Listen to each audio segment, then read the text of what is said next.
Yes, people, welcome back to Where the Owls Sleep. It's another episode of the Parliament. I forget every single week, but I'm going to do the housekeeping early this week. Do the like, share, subscribe, tell a friend to tell a friend and all that.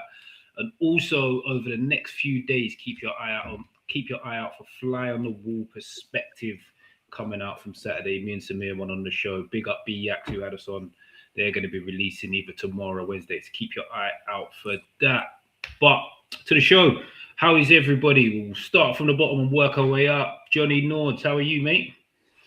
Yeah, good. Badly lit, so unfortunately you're going to have to do without my wonderful features tonight. But okay. But no, from a football standpoint, I'm good. I'm very, very good. Good stuff. Someone needs to put 50p in the meter. JV, how's it going? Yeah. Good. Good. Stocky, game going on as we chat this evening. How you feeling? Yeah, I'll try and keep my cunting and fucking down to a minimum whilst watching this. Okay, fair enough. So you're good. I don't know why for this show, to be fair. Oh yeah. Yeah, what's the difference? Yeah, usually take a minute, that's why. And of course, last but by no means least, Samir, how you going, sir? I'm all right. Like you said, we went on the podcast on Saturday. That was a highlight of the weekend. And when you see it, you'll see why. Good conversations, but yeah, day after was, just one of them days. Hey, bro, you got full game. You got full day.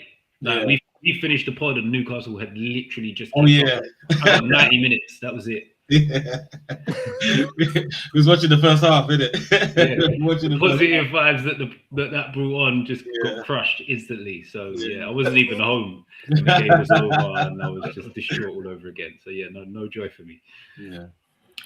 So let's get into it straight away. Samir mentioned Sunday briefly there. We won't talk directly about the game, but I do want to talk about the mentality when it gets to this point of the season. Do people feel that not so much the level of the team or the talent goes out the window, but you feel like the mentality of teams and just being able to have the know-how to get through the situation that they're in helps massively in these run-ins, whether it be relegation, whether it be chasing Europe, whether it be going into a cup final, whether it be going for the league. How much do people feel that mentality comes into play at this time of the season? Who wants first? I was going to say, I think it's massive, and I think it's a difference between those who accomplish. Like, obviously, you get like weird factors, like someone who gets sent off or someone gets badly injured. But generally, I reckon it's a difference between those who achieve their goal and those who don't. I really think it's a difference because, like, we're talking like half percentile of footballers in the country, plus all the good ones from abroad.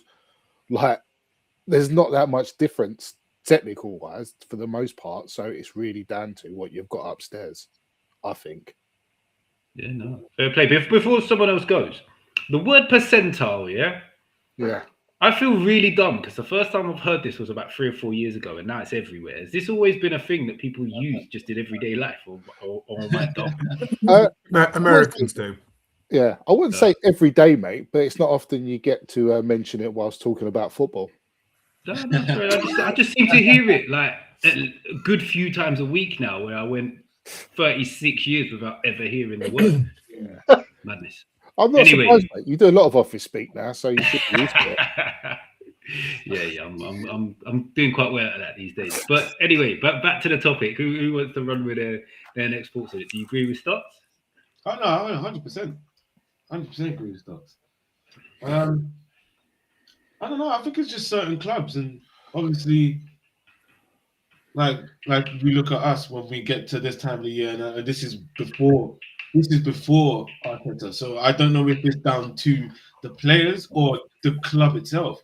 Like, it's been like this for the last 10, 20 years now. That we get to this side of like this April, May, and we crumble like every time. So I don't know whether that comes down to the players, or are we saying 20 years, the last 20 years is every single player we had, or are we saying it's down to like club mentality? So yeah, I look at it in a different way. I think with us personally, it's club mentality. I look at Man City's club mentality because they know how to win. They've got completely different squad, but that club knows how to win. They've been winning for the last 10, 20 years now. Yeah, that's pretty much what I've pretty got to say about it. I think what's interesting with... Sorry. Go ahead. I was just going to say with your club, the interesting thing is that it appears that the man at the top really doesn't believe that your playing squad have the mentality, because it's either that or he's just he's just a very, very linked in sort of mentality in himself. But all that story coming out last week about playing TikTok videos and stuff like that, like, I don't honestly believe that, like, that as a manager, that's something that you're really focusing on bringing into a training session if you've got massive belief in the group of players that's in front of you. Yeah, I agree. Yeah, but that's what I've been saying. Like, are we going to keep blaming Arteta? I'm saying that this has been happening. Arteta, this has been happening for the last 20 years. So it comes down to the club. Like, we've had so many different players, but every season around this month is the same situation. We drop off. We can't get wins in flipping April. May is just total shockers, and then you get winners like Liverpool and you get winners like Man City when they get to this half of the season. It's like, they know what to do, when to do it, and how. But with us, it's just question marks, and we're just tired of it, man. Like, you could say Arteta out, you could say this, but you bring the next manager, it's just going to be the same thing. It's just been happening for the last 20 years. On that, I'd add, when you say club, mate, I would seriously, like, I know you look at the people as in the football club separately, but I would say in Arsenal's case, the supporters are part of that club mentality where you feel it gets flaky towards the end. I think a lot of them are so desperate to win something, they cause a degree of friction there. I don't know. I think that with Arsenal fans this year, I think there's more togetherness, I'd say, than past few years, because I feel like there's more, like, we felt like there's more of a chance of us winning it this year. Like, I think it was like Arteta said in like a match program, like what was it for? I think it's Sporting. Was it? No, it was Bournemouth. Against Bournemouth, he was asking for the crowd to be up for it, and that backfired. But like it backfired on the players. Like, it didn't backfire on the fans. The fans actually went there, and it was loud as hell all the way around. And then I thought there was a togetherness in the stadium because he asked for it, but the players didn't give us enough. So it's just one of them ones, man. I don't blame fans. I don't at all. I blame these players. They ain't got it. Let's be real. They just don't have it. Like, there weren't many of us at the Etihad yesterday. I mean, yes, we did play a lot better, but I don't know. City just have it. They have that mentality to win. They got that extra bit to go win. We just, I don't know. We'll go for draws, or see what draw or loss. We don't really push for that. You know, I take that back. Actually, we did try. Let's go. Let's be real. We did try. Yes, a few chances here and then, but I don't know. But it's mad, isn't it? How evidence-based, isn't it? Now that you are crap in April, and City turn into machine. Like, I mean, like it's like so evidence-based now. I can't remember what your original sort of point was, Mitch, but that's what I was thinking in my head, that it's just so evidence-based now, isn't it? The City are just monsters at this point, and just using Arsenal as the example. They just have some sort of some sort of like force field against them just to get consistent. I don't know wins how that happens. I think it was Shuri. Shuri put in a stat one time of how many wins Arteta gets. I thought it was fake. No, that was I thought it was fake because I thought no, but I mean it's almost impossible. It's just almost impossible to do that. Yeah, like of anyone, let alone someone that's going to be at the top levels. Yeah, but if you think about it, like when Leicester won the league, the only reason really after like 20, because after 20, when they went to the Etihad and smashed City, like I think 4-2 or 4-1, like they were by far and away the best team in the league. The only reason everyone was thinking they're not going to win it is because they don't have the nous towards the end of the season. Like, it's just not going to happen. Like, that's the only reason. You didn't look at them and go, they're in a false position. You looked at them like, well, yeah, they are actually the best team in the league, and the only reason why you thought it'd fall off is because they haven't won the Premier League before. You'd think naturally they're going to fall off when they didn't. And actually, Leicester went fucking full speed, didn't they? Like and look, it was 5,000 to 1 in a million type thing, isn't it? Because Vardy went on that run, but they just did not lose. They just didn't lose, and it's strange. But and just using Chelsea as an example as well about the mentality aspect of it. All their players are just weak, aren't they? And then when you watch them, they're just weak. It's just a weak mentality team, isn't it? All over the pitch. They were breaded like that. They didn't really have too many people around them. I think exactly what they have now. I think Thiago Silva just left, so they didn't have that like experience with them. They didn't have Kante just left, I think, as well. So like, they didn't really have to play with like experienced players. They've all started at the age of like 20, 21, or similar times. So they can't turn around and look at the pitch and be like, "Oh, this is my leader, and he's gonna drag us through this game." They haven't got anyone like that. Yeah, true. And that's what Chelsea fans have been screaming for a while now, is that experience thing. But who is experienced right now? Like, let's look at it. I think we're in a new generation. You have to keep guys long enough to make them experienced at a club. But you look at like, I didn't want it to be about the whole thing to be about Arsenal, but you look at the game yesterday and the Man City core. That's the experience. Although Donnarumma's been here 2 years, but he's used to winning titles wherever he's been. Erling Haaland's used to just scoring goals, winning titles. Yeah, like Bernardo Silva, Rodri. These guys are just used to winning this kind of stuff. So that sort of emanates into the team. Pep Guardiola himself.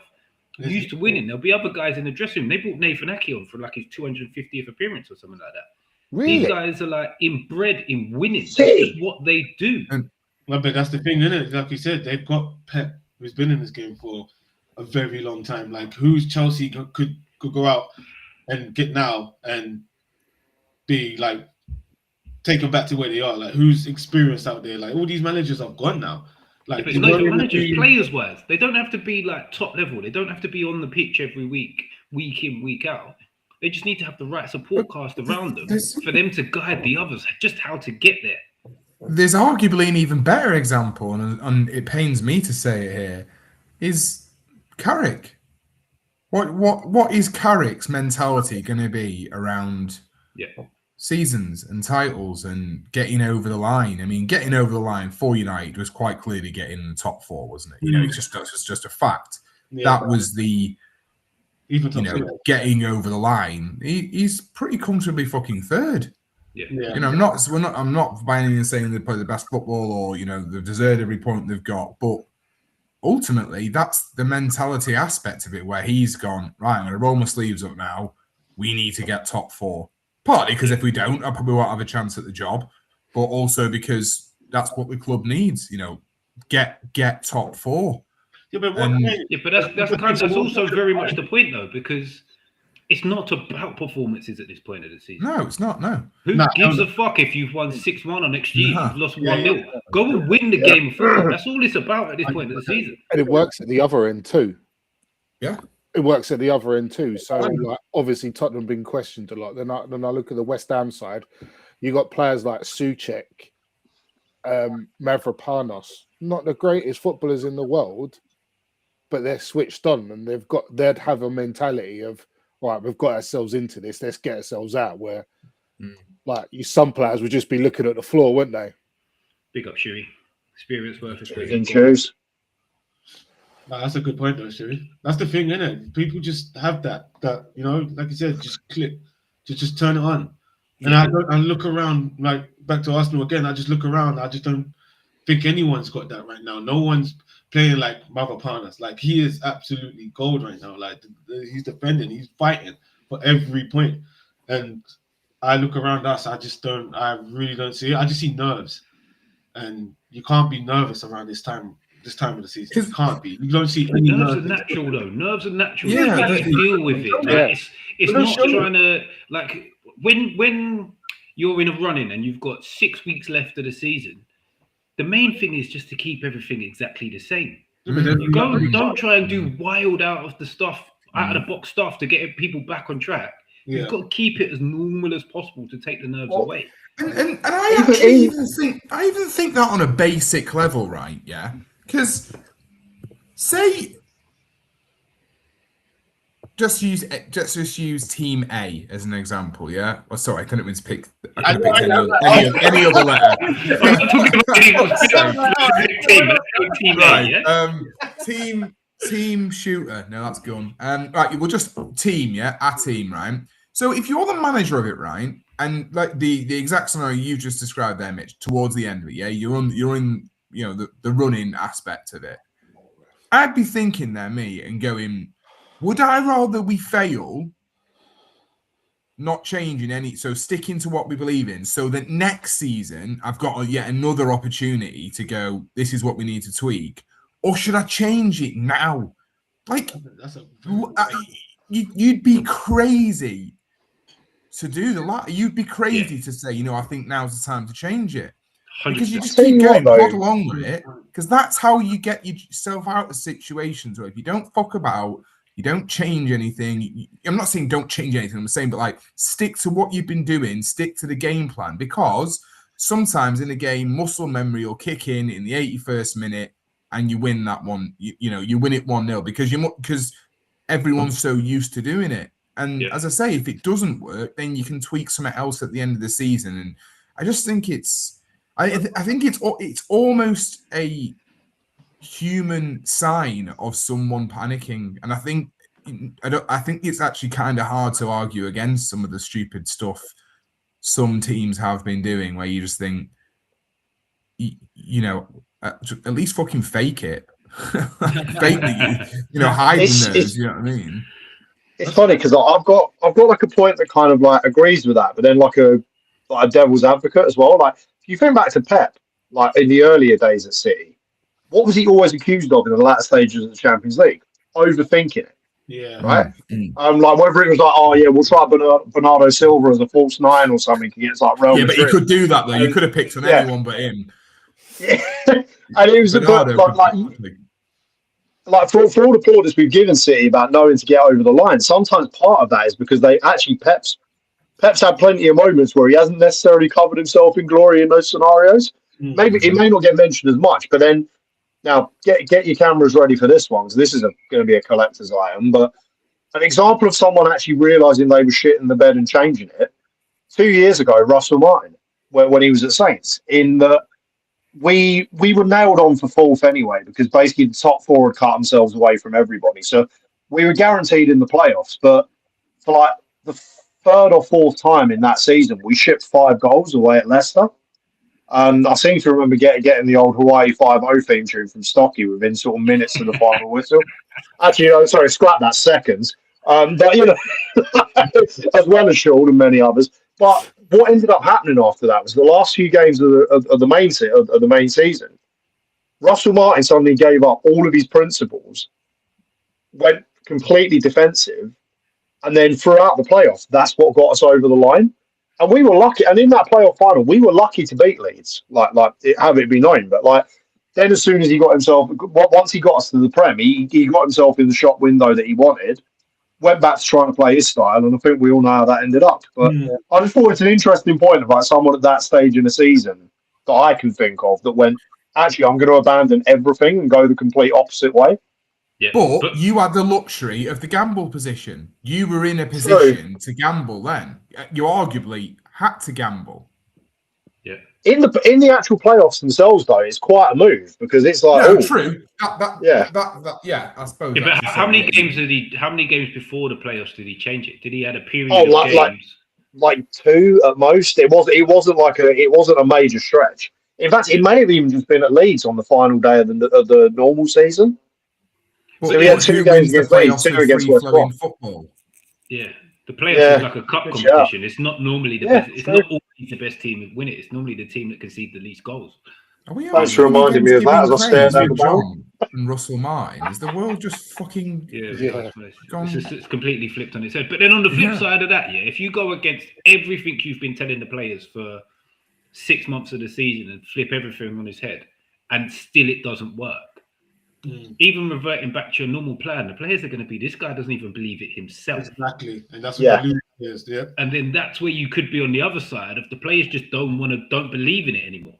So they just don't do it as well because they've seen you flip away from it when it's starting not to work to something that then completely doesn't work. So you're in that situation of having to pick and choose between a slight tweak and a massive change to see how you get things over the line.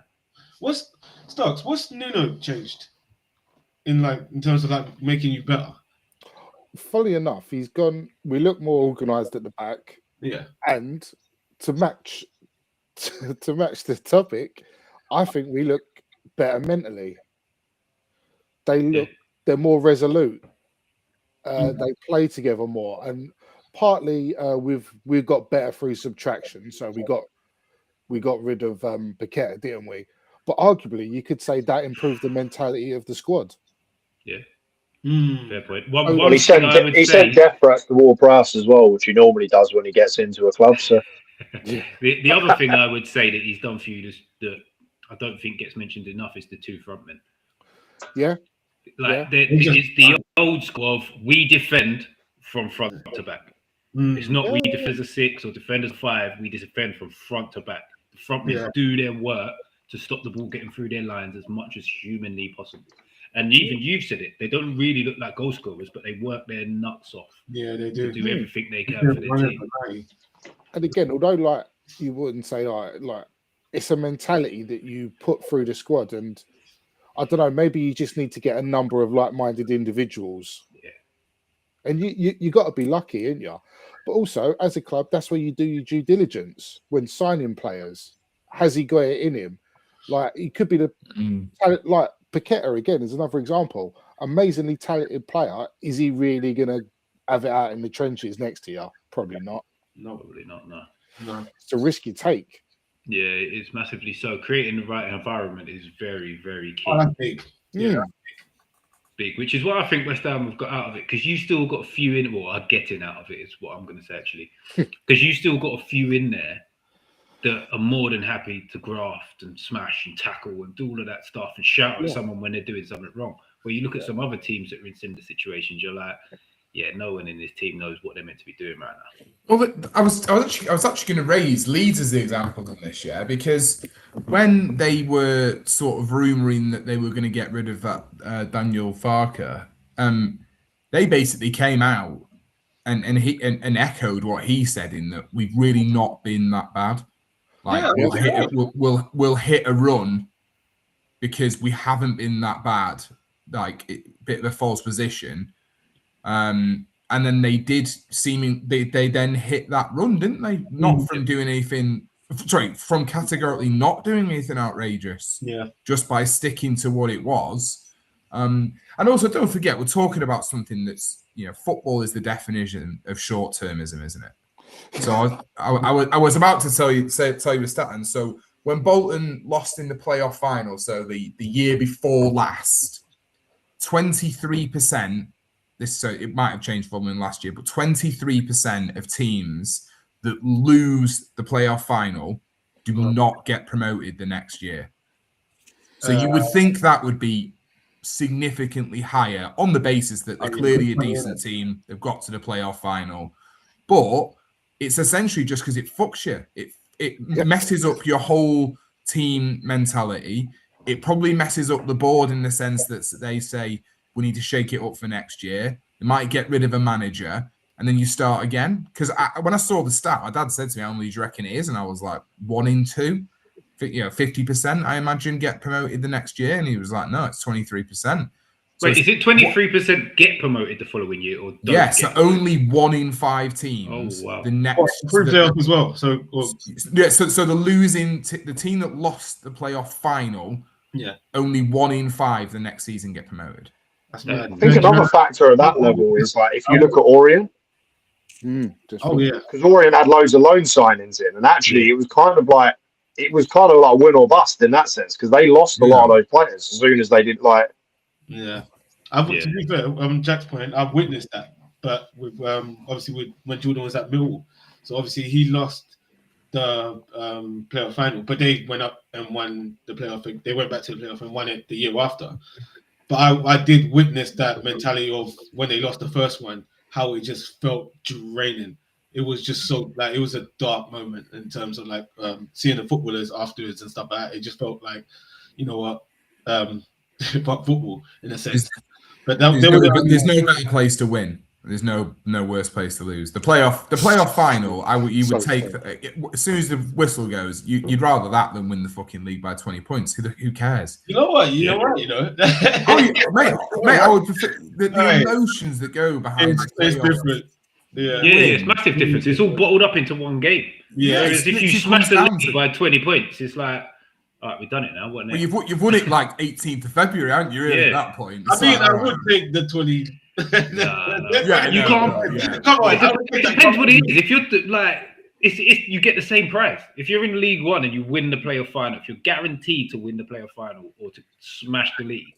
And I think psychologically, the teams that seem to have gone up from League One, the ones that have won the playoff final, have done by far and away the best. Yeah. So it's never been the winners anyway. So Sunderland, they won the playoff final the year we beat them 6-0. And they won the playoff final that season. And You're right. That being said, though, I've seen us go up like winning the playoff final. I've seen us go up in second. I'd love a HMS Pistol League one year. It'd be absolutely unbelievable. It would be unreal. It's the only thing missing for such a good footballing team like you as well to like go down but never be in like the top 2. Like it's weird. Oh, never win it, not never be in the top 2. Southampton have gone up automatic promotion. Oh no, sorry, win it. So yeah.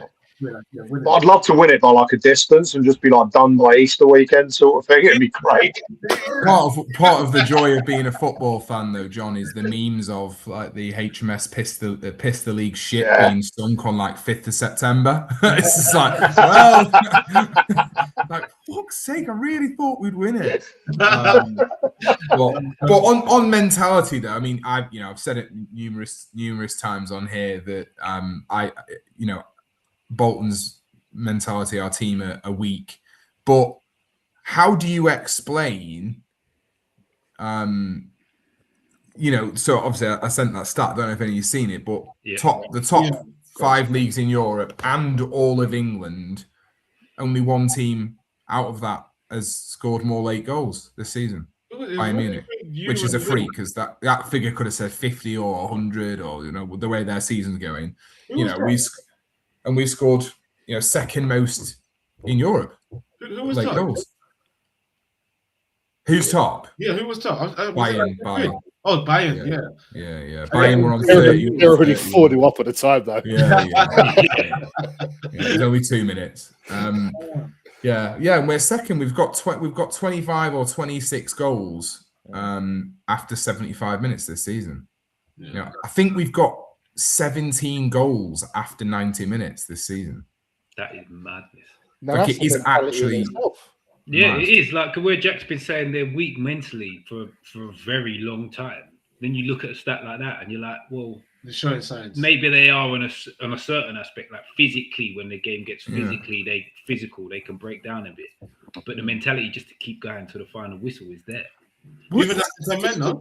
It's almost like every time they're expected to win, They don't like it. There must be something in it that. That's why I told them not to bet on you, lot. Yeah, don't bet on them. Yeah, but if we go down after 10 minutes, it's not over. It's when we go 1-0 up after 10 minutes, it's over. No, it's Jack's like, oh no, yeah. 1-0 up in 10 minutes. No, it must show something though that they seemingly are better when the back's against the wall, which is all right if you're sort of chip on your shoulder battling a relegation situation, but I think to get promoted, that can't be. You shouldn't be expected to be in countless backs against the wall positions if you're going to go for automatics like throughout the season. Like obviously there'll be moments, but it should be consistently your the other way around. And so yeah, it's been frustrating for the old 2 down off the town this year. I might have to change my mantra now. I can't even do 2 down after 90 minutes because that's fucked me 3 times. 3 times this season. So yeah, I don't know what I'll go through. But yeah, it's strange, but it's all just short termism, though, isn't it? Do I think there's another manager on the planet that could do better with this group of players than ours? No. I'm starting to just think they can't defend, basically, rather than the home mentality. I just don't think they can defend. So when we brought on a winger as our right back on 90 minutes and he scored. So now I'm just thinking, well, why don't we just fucking go for it? Yeah, that is it. Old school Pro Evo tactics. Yeah. Just put fast wingers at fullback, more wingers in front of them. Yeah. Exeter's backup keeper scored an equaliser on 96 minutes on the weekend against Stockport to draw 3-3, or draw 2-2, whatever it was. And we're in the pub talking about it. Someone mentioned it, and then someone just went, "Football, bloody hell!" And I was like, "But that's literally where the saying comes from, because it's just a mad game, isn't it?" Yeah. And that's why I think, so basically anything can happen, can't it? Anything can happen. Bolton can bring on a fucking winger who's never played defence in his life as a right back because we haven't got a choice, and he pops up with a 100th minute equaliser with 10 men to make it 3-3. Exeter's backup goalkeeper. It's even better. It's not even the first team goalkeeper. Not that it makes any difference between keepers scoring, but the fact is the backup, and that's why I just think it's mad to start changing stuff at this stage. I think it shows a lack of conviction in your own actual beliefs. It shows you a bit of a fucking fraud, basically. Yeah, I feel like I'm thinking along the same route, to be honest. Big up Moran. Good to see you back. A returning Liverpool fan. Big win for them, innit? Yeah. Big win for them. Oh, left the house at 1-1. No, I think it was almost 90th minute. Yeah, we found out. I was thinking the result was going to be 1-1. Finished. Found out that they won 2-1. I was there. I was like, oh, okay, good for them. It's like the first Merseyside derby. Yeah. Everton. It's just fucking feel for the nerves sometimes. Yeah. Wonderful. Yeah. I love Boise, but in general, fuck everyone. Haters FC. Haters FC in effect. Haters FC in full effect. Yeah, the hate watches in full effect over it. No matter what game you're watching, there's hate for something for some reason. Yeah. We love heartbreak. It's not a personal thing. I just like seeing others fail. Yeah. Man, hey, why not? Might as well. Embrace the hate. Embrace the hate. The pod's mantra. Oh gosh, embrace the hate. I love it. What did annoy me about that though is that I seen some Liverpool fans that were tweeting after the game saying, "Oh, it's such a nightmare to get out the stadium." And like, you just won 2-1 in a derby with a 100th minute winner at the first Merseyside derby at your bitter rivals. Yeah. Who cares if you have to fucking swim home through Bramley? Like, straight out the back door into the lake. Think like people river. Like that are just never gonna be happy. No, like, it's one thing embracing the hate, but embracing the fucking grumpiness, man. Like Jesus Christ. Yeah, I had that Saturday at Swansea. There were people complaining after we get a 90th minute winner, and everyone's moaning about how long it was taking to get out. And I was like, honestly, Pompey might have got out of League One quicker than this, but who cares?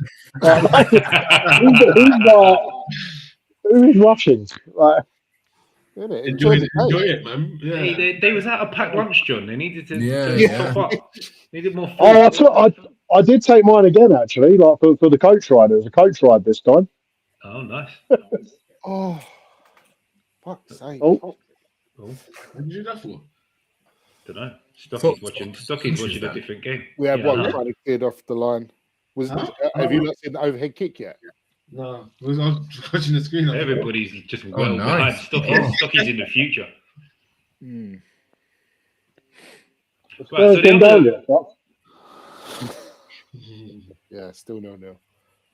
Oh, sorry, not to jump on Shuey then, but before we move on, like, what we were saying about mentality, did you guys see all like the body language and like the crying that was going on when Brighton equalised?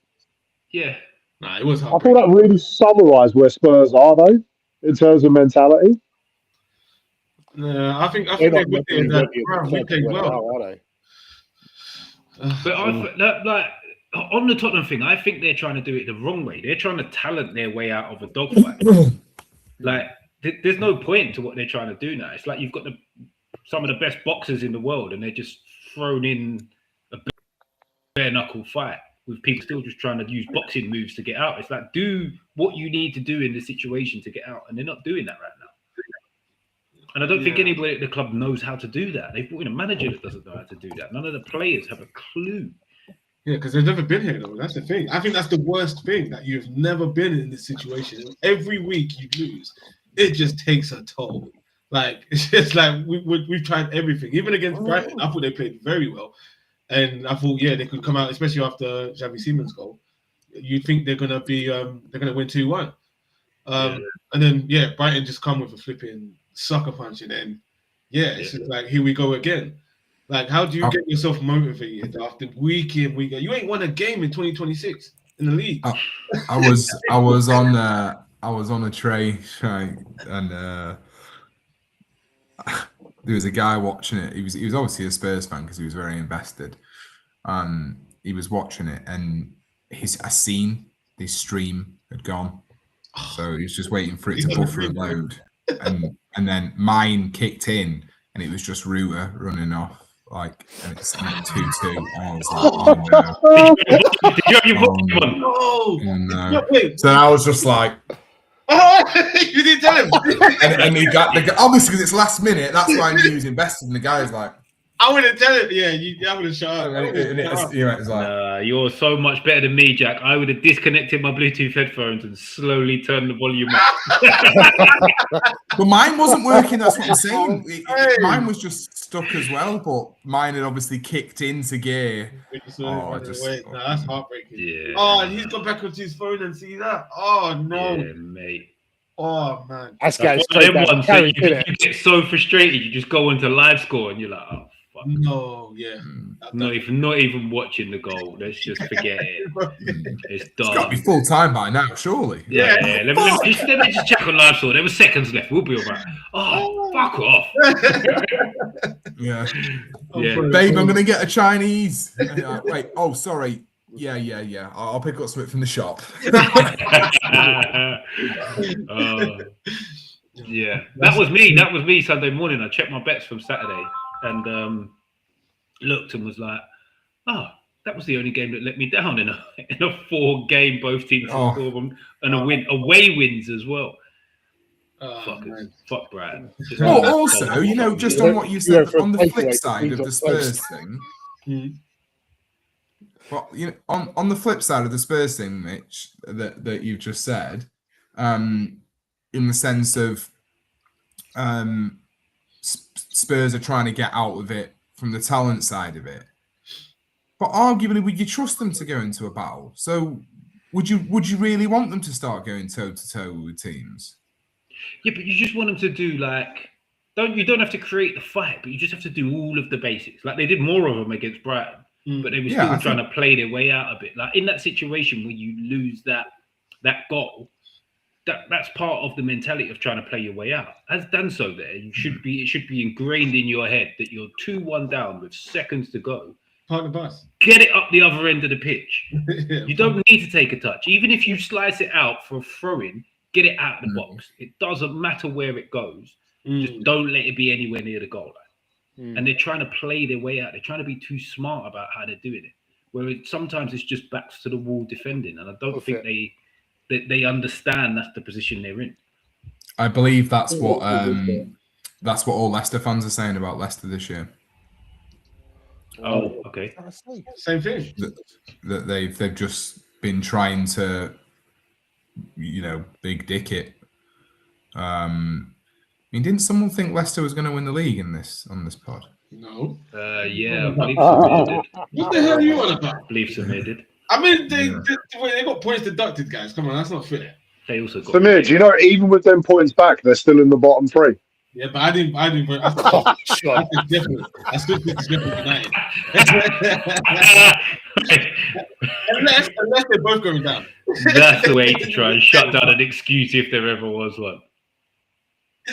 No, but I didn't vote. From the beginning, you lot told me they're going to get points deducted, so I picked Sheffield United. But I think as How'd that work out? But they're gonna be in big trouble now. Apparently, Leicester. Are they getting points deducted as well? Oh no, you're talking about Leicester. yeah. Well, Sheffield Wednesday are apparently going to get points deducted next year as well. Leicester might in League One. Yeah. Yeah, Sheffield Wednesday probably started with a 15 point deduction in League One. Yeah. Wow. Well, Leicester as well, you said.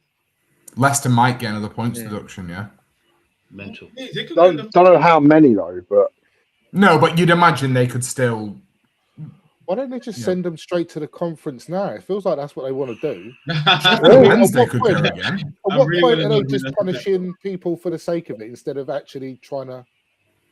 Yeah, Sheffield Wednesday could go again. All these clubs are getting punished, and then there's one certain club just, nothing.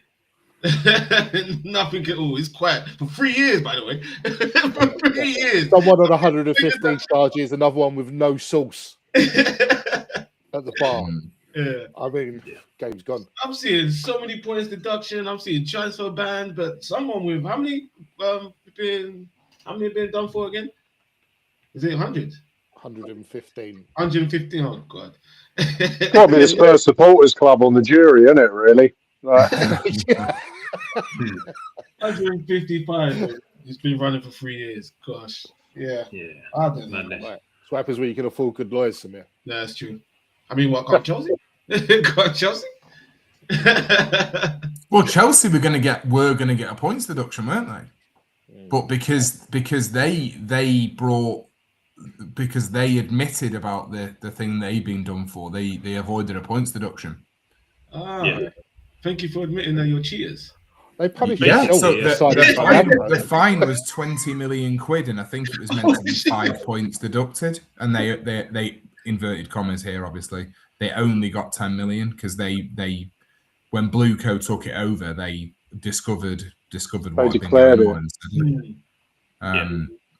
See, that's all you have to do. That's all you have to do. See, just tell us the truth. Yeah, but the difference is with Chelsea, it was just after the change of, they admitted it after the change of ownership. So it was it was literally like they knew it was coming. Yeah. Obviously, there was other stuff going on around the time of the change of the ownership with Ukraine and whatnot. But it was like they knew it was coming, changed ownership, and then the new owners just went, well, it was them. We weren't. Yeah. The truth is only what you can prove. Exactly, yeah. So ain't nobody admitting no truth that no one knows about. Yeah, it's so true. I mean, it's weird because Arteta was on the inside at City, wasn't he, for some of that? So I think he's going to come in like his charges in the bank briefcase, like towards the end of the season. Try and get it done that way. Just drop the truth bomb right now. I'd be so petty. He's cashing in. Money in the bank. As soon as that second goal goes in, just walks up to the halfway line and opens it up. Evidence. I got paper right here. Oh no, that would be TV. Broke the cardinal rule and screenshot the snapshot, the Snapchat account audit they were doing. Oh, fantastic! Right, last thing on the mentality thing before we move on, because I've seen it a lot with Newcastle this season, that a narrative that is played out of stuff that just keeps happening sort of becomes part of your DNA as a team for the season. So us like not winning away, we just never seem to be able to win away. Even like years ago, we could never win in London, and it kept becoming a thing. We even went to Orient and didn't win and stuff like that. And now this season is conceding late goals, and we consistently concede late goals. And it seems like from the fans to the players to the coaching staff, everybody gets anxious in the last 10, 15 minutes of games now. And we never used to be. Like, we used to be the opposite. We used to just keep playing and playing and playing until we scored. And now it's just like, yeah, we're going to concede in the last 10, 15. Do you think that if something just happens enough, it just becomes ingrained in your mentality, no matter how good you are? 100%. Absolutely, mate. Like even on Saturdays when we were either playing or managing games, like it's a habit. These things become habit, don't they? Winning games becomes a habit. How many times have you seen teams that are on a bit of a run and they've absolutely stunk it out but still nicked it? And at the same time, you can have a side near the bottom playing really well but still concede a late goal. It's just a habit, and it's so inexplicable and unexplainable. But it's still really difficult to put a pin in, isn't it? To stop it. 100%. 100%. One of the hardest things to stop is something that just becomes a bit of a theme or a trend of your season. The key is to stop that rolling into the next. But that kind of rolls me on to what I wanted to talk about next is can one season just ruin your reputation? Because this feels to me where Eddie Howe is at the minute. There's probably loads of other incidences of this, like the Phil Foden when he's in a bad run. Oh, yeah, he's crap. He's only purple patch players and stuff like that. It just feels like I'm going to use Howe as the example because it's the most sort of logical one for me to use at the minute. That loads of Newcastle fans are turning on him now, saying he's not good enough, he can't do this, he can't do that. When the fact is, since he came in, when we were stonewalls for relegation, we've got the fourth most points of any team in the Premier League. And now all of a sudden on one bad season, he's not good enough. Won our first cup in 50 odd years, first domestic trophy in 70 years. And now it's like he's got to go. And there's lots and lots of Newcastle fans, plus Newcastle media, running the same narrative. Like, do you think that one season can completely just destroy your reputation at a club or as a whole? I'd say it's a layer dance on myself. I'd say, unfortunately, it is the case in modern football. Like, you know, there's a lot of people that got to pump out stuff 24/7, aren't they? So, like, oh yeah, it's a quick take, isn't it? Just say, oh yeah, he's not good enough. But also in Howe's case, like, he's a victim of his own success. Yeah, they've done really, really well, and then all of a sudden, a less successful season after a bit of a horrendous summer with all the bother with Isaac, and it's all falling around his ears. It's harsh, but I suppose are we going to say that's a modern football thing? And that's how it treats you now? Just chews you up and spits you out if you're not winning every week? Yeah. Yeah, definitely. Mitch used the Eddie Howe thing. I'm going to go along with Slot. My one is that. That's the biggest one for me. And we were sitting, me and Mitch were sitting with a Liverpool fan talking about this. And I think everyone else apart from me in the room were just like, yeah, he's not done good enough. I'm like, wait, so he's got a Premier League. He's won a Premier League in his first season. Okay, the season after that, I mean, Liverpool are not in the worst position in the league. Let's be real. And yeah, they don't look as good as they did last season. But are we saying, okay, kick him out because he's had one good season and one bad? So that's 2 seasons. So why not give him a third to see where he goes? And yeah, they're saying, nah, want him out in the summer and stuff like that. So yeah, this question goes out to the Slotman as well.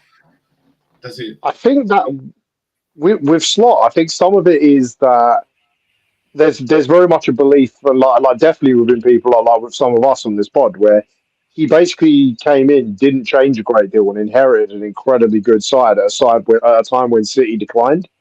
Yeah. This season, where he's tried to put more of his stamp on it, and cue the Henry Winter tweet about his having probably, like, if Carlsberg did transfer windows or whatever it was, and when you look at the money spent and like what they've tried to do, there's an argument, mate. I think to say that he's had a stinker would be pretty harsh, but he's taken them backwards.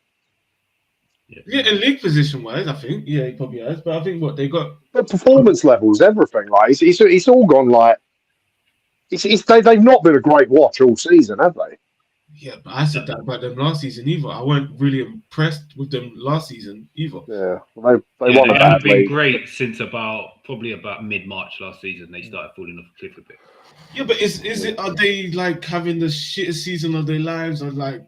No, they're not having that's what I'm saying. They're not having like the worst season they've ever had. But to go from champions, and they were champions at this point last season. They've won it at this point last season. So where they are now is a bit of a. Which I get, but I've seen especially breaking the transfer record twice in the same window as well. Yeah, but Isak was out for months at the first few months of the season, and then he was out again for a few months after that. Okay, Wirtz has struggled to adjust, but this is his first season. Let's see how it goes again next season. It's just like you've got all these small points that probably works in Slot's favor. I just feel like. I don't think they do though. Only one of those really counts though, doesn't it? No, I get it, but I agree with what you said. Okay, they won the league, but I've seen worse. Like Chelsea finished 10th, like a year after winning the league. Like that's a season to sack a manager and say get the hell out of here. But to be to be 5th, maybe even 4th. I know they're 4th, isn't it? They're 4th, yeah. They're basically Champions League. Done now. Chelsea are too far off. No, they're not 4th. They're 5th. They're 5th. Who are? 4th. Liverpool. Yeah, because Villa are 4th, aren't they? Yeah. Oh yeah, Villa, Liverpool. So they could get 4th as well, which would look better. But yeah, Champions League quarterfinals. Yeah, quarterfinals. Like, it's not like the worst season after winning the league. We've seen 10 times worse. I think City finished 3rd last season. Like, I don't think. Yeah, me personally, not after winning the league in your first season, and then all right, you've had a offish season this season. You're going, all right, I want you out. Eddie Howe, I'm 50-50 on that one. I'll be real with you. Because it's almost like you brought out the Foden point. It's almost like, all right, cool. You've done good one season, and then you're back to the mid Newcastle, and then you have a good season, you're back in Champions League again, and then now you're out of it again. Like, do you want that roller coaster? Or do you want someone to come in and just go, all right, Newcastle certified top 4 every season, challenging for the title? Because that's where you want to be. Yeah, but progress in a straight line. Yeah. It goes up and down, and I think that's forgotten. Everyone seems to think, oh, you're a team on the up, so you continuously go up. It doesn't work like that. No, of course not. No. But you want to be. You want to be a club. Yeah, no. I want to be rich, but it don't mean it like I don't get. I think Newcastle are rich. Newcastle are rich. Newcastle's owners are rich. Newcastle. Yeah, I know, but that makes you. But on what you're saying, I could use the exact same template that you've just used for Liverpool. So you're saying that Wirtz needs to adapt. I don't agree with his British record transfer. Should not. Yeah, based on that, Isak was out at the start of the season. No, Isak's a dickhead who didn't want to train, so he couldn't play football when he first joined Liverpool. Then he got injured. That's nothing to. They can't be given that context in that situation. Newcastle's context is we qualified for the Champions League early. We skipped out the Europa. We skipped out the Conference League. We went straight from one season nearly being relegated to Eddie Howe's first full season qualifying for the Champions League with a wafer-thin squad. The next season, I think we finished 7th and only didn't qualify for Europe because Man City were too drunk to beat Man United in the FA Cup final, and they took the place. That is the only reason we didn't get Europe that season. The following season, Champions League again. Now we're in this season, whereas you said Liverpool got to the Champions League quarterfinals. Guess what? So did who? Newcastle. Newcastle got to the Carabao Cup semi-finals. Newcastle also got further in the FA Cup. I think. No, you got last 16. So you got through last 16. Last 16. So they got one round further on from champions of the league. They got one round further on. Yeah. Mm. So all of this context is going to be applied to Liverpool. It has to be applied to every single team. So our league position this season is a failure. No Newcastle fan will disagree with that at any point. How long has we still have a wafer-thin squad? How long has Eddie Howe been here? This is his 5th full season, I think. Yeah, and my question to you is: do you not want better, or do you obviously want to stick with him? But like, okay, my question to you is: fourth most points since Eddie Howe took over. At any point, would you say that Newcastle had the fourth best squad in the I don't country? know, but hell no. Exactly. So he's been overachieving since he took over. Yes, but that's what I'm saying. But like, there's that next level that Newcastle could get to. You think he can take Who it? says he can't take us to the next level? Mm-hmm. Say that? If he's been overachieving and got us the fourth most points since he took over, he's overachieved, yeah? So you give him even more facilities, even more players to rotate more. Okay. Who says he then can't take us up to the next level? We beat teams in big games. We've beat the teams that have won the league. We've beat the teams that, like, we had to beat Arsenal and Liverpool back to back to win the Carabao Cup. So he's done everything that you'd expect a manager to do to go further on. We just never had the squad to compete. Well, kind of like your point, though. Do you not just think if things that are being talked about then become fruition, it gets to a point where it's like maybe a change is needed, whether that ends up being the right decision or the wrong decision, you know, that can be looked back in hindsight. I remember when City sacked Mark Hughes, it was savage, it was brutal. When they sacked Mark Hughes, it was absolutely brutal. Who did they bring in? Mancini? Is it Mancini? Yeah. No, Mancini. Pellegrini, wasn't it? Who? No, Mancini first. Mancini, yeah. Right, yeah. Which was Pellegrini was just after. Yeah, which But is I totally agree with your point, which is why I've been saying the last few weeks. This end to the season now is massive for Eddie Howe. Yeah. These last two games have done his reputation more damage than anything that's gone on before, because he's got no reason for the performances we're seeing right now. 100%. And you see shit like Gordon coming out, but that to me is like a lack of respect to a manager that you owe a little bit to.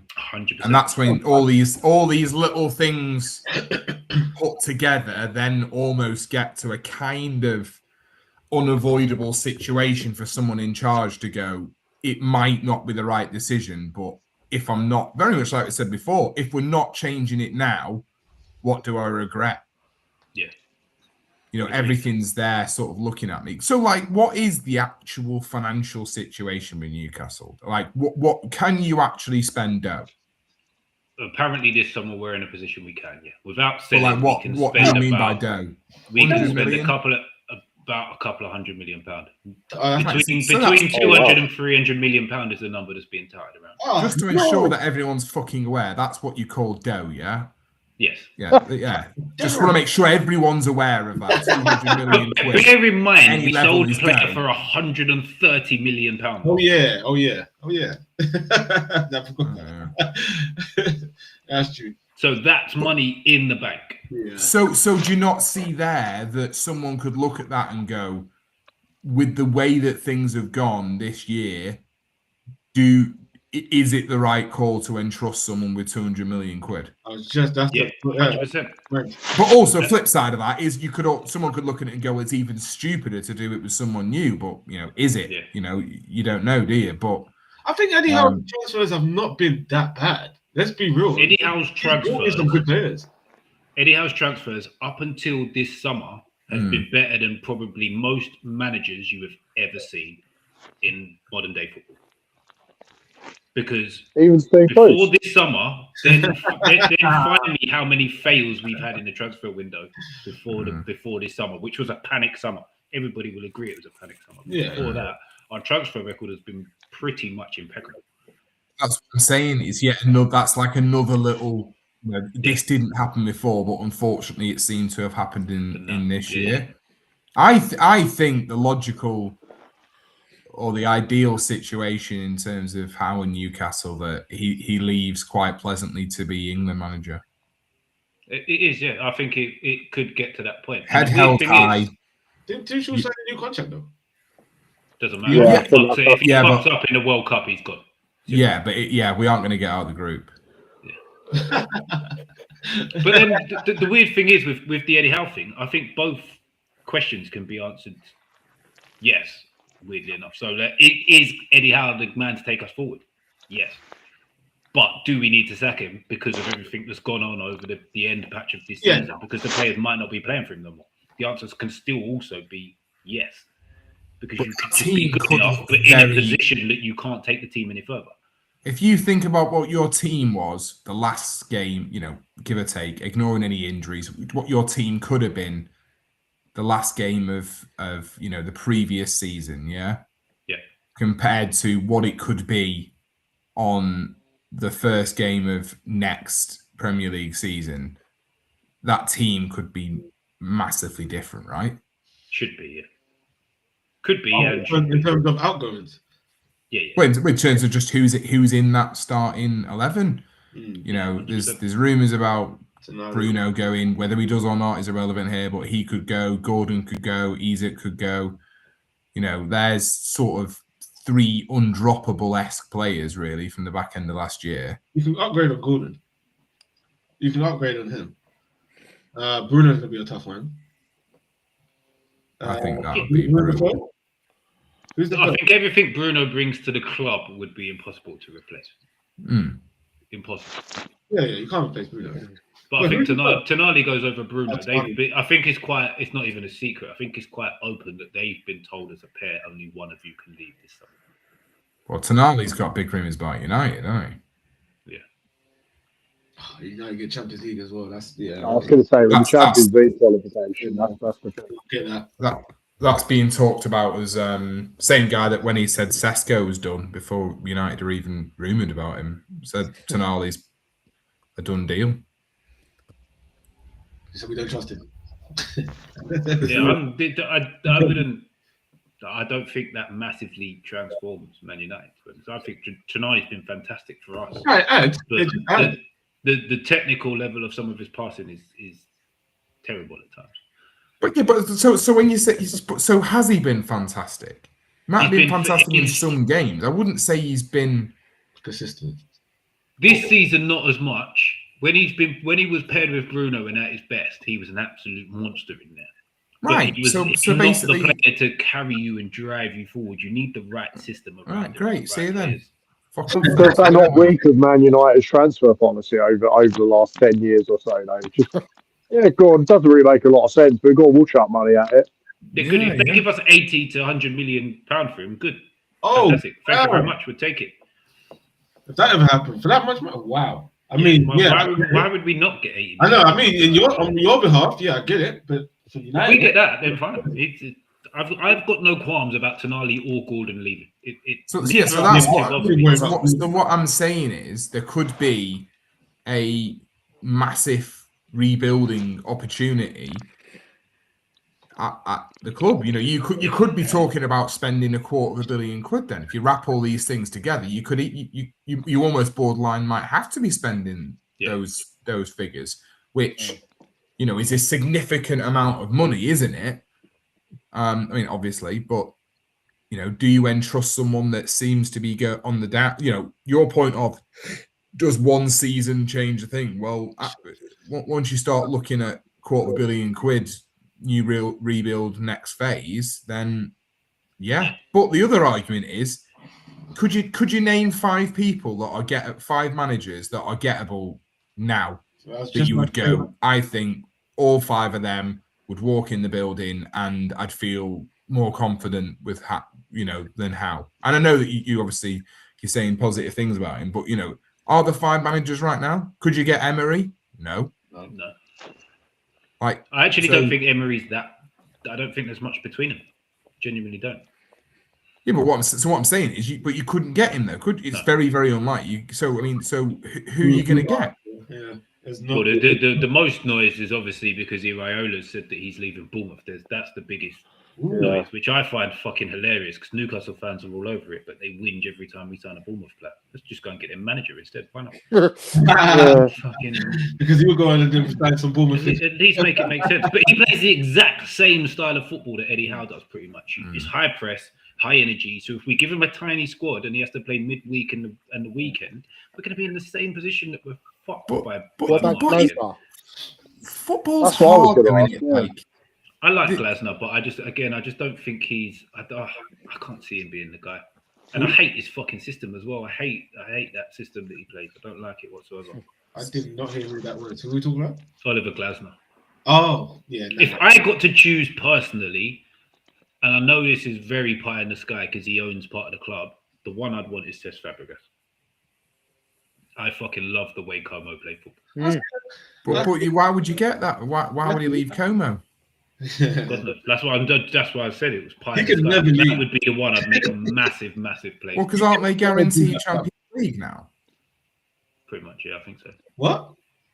So what? Where are they in the league? Yeah, Como, yeah, I'm they're sure. not Yeah, fourth, Como's are they? flying. Are they Como's both? flying. Have you not been paying attention? No, I'm definitely not paying attention. I thought you'd be looking for Arteta replacements. We are slowly. Oh no, sorry, no. Oh no, they're not. They're fifth. They're fifth at the minute. Yeah, the fifth. Yeah, fifth. But also, could you imagine? Don't want to get anyone's back up here. It's a lovely place. Been there many times, but late Como to Newcastle would be. It would be As pretty Como got tragic. Greg's. It's not over a bit, belter though. You stand at a spot by Como Lake and see 4 different Gregs. Yeah, well, Greg's is a Don't big think deal. you can. Greg's is a big deal. No. You can stand by the Tyne and do that though. You can So, sell a lot by telling Greg's. Then listen, you ain't got Greg's. Sold. I'm coming. but that'd be my one. The owners just need to go in and go, look, Cesc, we'll buy the fucking club, we'll flood it with money. Just come and manage Newcastle. Why not? Shoot. You can I get do. your money back. So Howe's been there 6 seasons now. I think Is that this is fifth full season. I think it is. I'll get 4th. But where does Can you that put imagine them in how much- terms of managers in the league? Third. Who's been Points accumulated. No. Who's been at a club longer as manager? I think Emery's by a few months because we wanted him first and he went to Villa. Obviously. Oh, yeah, Pep, Arteta. Yeah, Eddie Howe's done third, isn't it? So yeah, Pep Arteta and Eddie Howe. No, I'm sure Emery was at Villa before Howe was because I'm sure he went to Villa when we were touted to be getting him and he went to Villa. I'm sure it was. Yeah, but there's a Nats cocky in that, though, basically, isn't I there? thought saying Eddie was third. I'm sure I said it. Maybe it was. It was. It But what was was- November 20. Yeah, Emery's only been here like 3 seasons. It Yeah, is just 2011. hard, though, isn't it, hearing the same voice? It's hard to keep players. It's incredible what Pep has managed to do to keep City at the level that they're at. Yeah, because he's a serial winner. You will always listen to serial winners. Yeah, but you've Like, also got even to before you revamp. even got there, Yeah. you will If you always don't change the message, you change the players you're delivering the message to, I was or about enough of them to keep it to fresh. say that. Cancelo's a good example. Yeah, he is, yeah. yeah. Ferguson did it for years. Message that they Yeah, just renovated the squad. And you Yeah, are, that's it. whereas Chelsea, exactly. keep the players and change the manager. Yeah. Yeah, that's What true. Exactly. what would you prefer? Yeah, that's true. And these days, And you then can't just- no, sorry, go on, Stocks, finish that. that's all right, go on, mate. I was just going to say that rolls back into Jack's point of not looking at the first game of next season. You look at our very next league game and then look at our last league game last season. Our starting 11 is going to be 1 or 2 different. And they're not really key players in the squad. They're just players that are there filling a gap. So it's not really that enough new messengers for the message to still hit home. Which I think you don't. On to go. Yeah, but he was smart. Oh, crack on. Go on. Go on. No, I wasn't going to say anything serious, guys. Go on. Don't let you make a point. Yeah, no, I was going to say that's why I was like 50-50 on Eddie. I can get why people want like him out, but I also get why people want him in. It's like you want fresh, but at the same time, this guy has not done a bad job, and you think he possibly could do better. So I can understand the situation you're in. Victim of his own success in my book. Yeah. And Samir heard me say this Saturday, Charlie, who was on Fly on the Wall with us, was the first Newcastle fan that was Eddie Howe out that I've met that actually was happy when he got appointed in the first place. Every other person that's been Eddie Howe out has been like, no, I didn't want him in the first place. I'd be like, well, then it's just fucking clear biased instantly. Yeah. After everything he's done, you're looking for an I told you so because he's fucking up now. How many years later, after a cup and Champions League Yeah. football, you want to say, I told you so? Yeah. Yeah, Just to give feel over. better. So do you feel similar with Arteta then? Samir, if they don't manage it this season, do you think it's time to change the message? Yeah, hell yeah, because we've been hearing the same thing for the last 4 years. Squad's not really changed that much, like in terms the size. I don't know. He's not really reinvented a team, has he?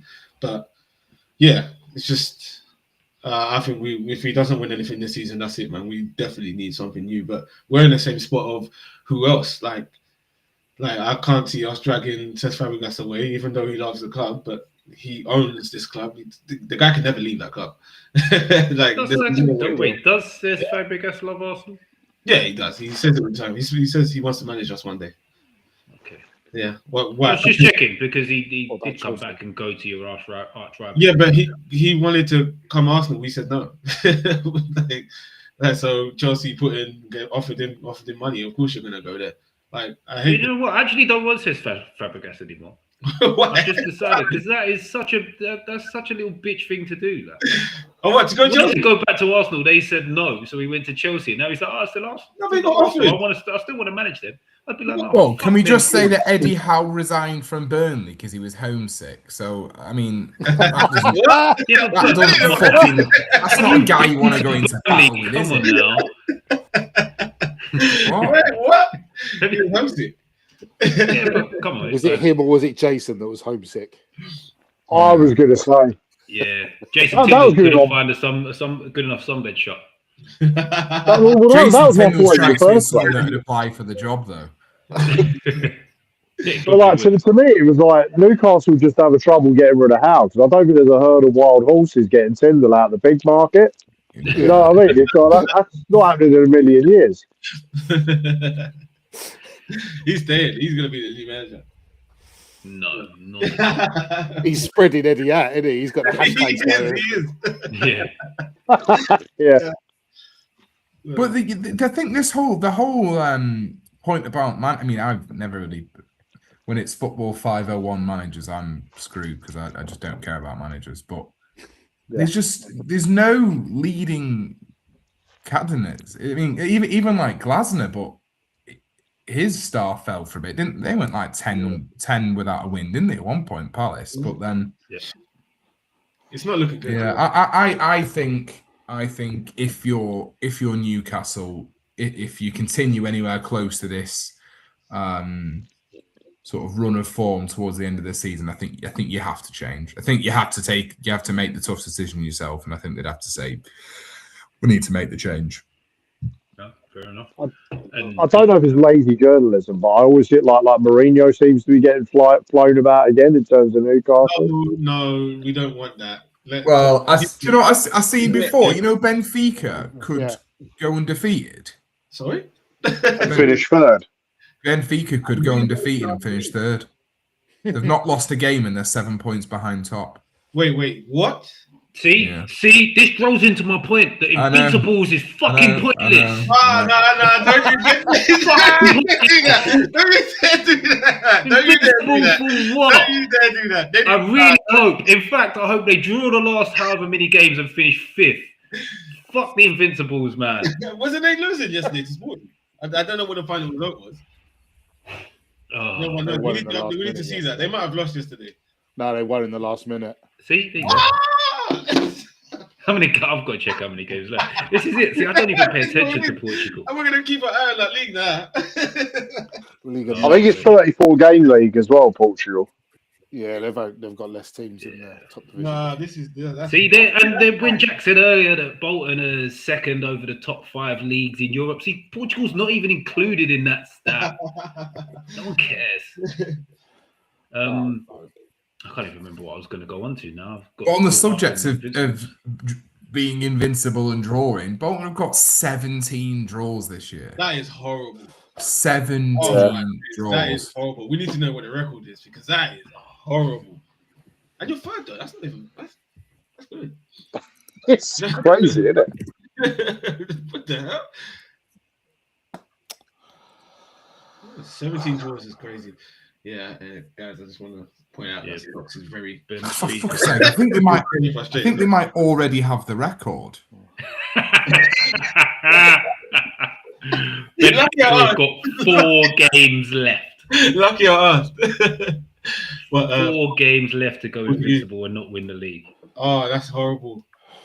And they've got. They're like 6 points behind. Oh God, that's still real. Wow.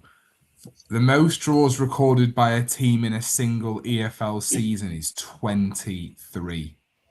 Oh, yeah, Ooh, you just ran out of time to do that. Half the games. That's half the season. It's exactly half the season, yeah. What a boring ass team, man. What the hell, man? You Just don't know what lose. draws they were, Samir. They could be 3-alls, 2-alls. That's Yeah, it. no, man, just lose, man. Flipping hell. Just lose. We're trying, but the opposition defence is just seems to just let us in every last second. Like, believe me, we've really tried to lose. Nick draws. Oh. 17 draws is a lot. No. Yeah, that is. It's hard to watch as well. That is sensational. It depends.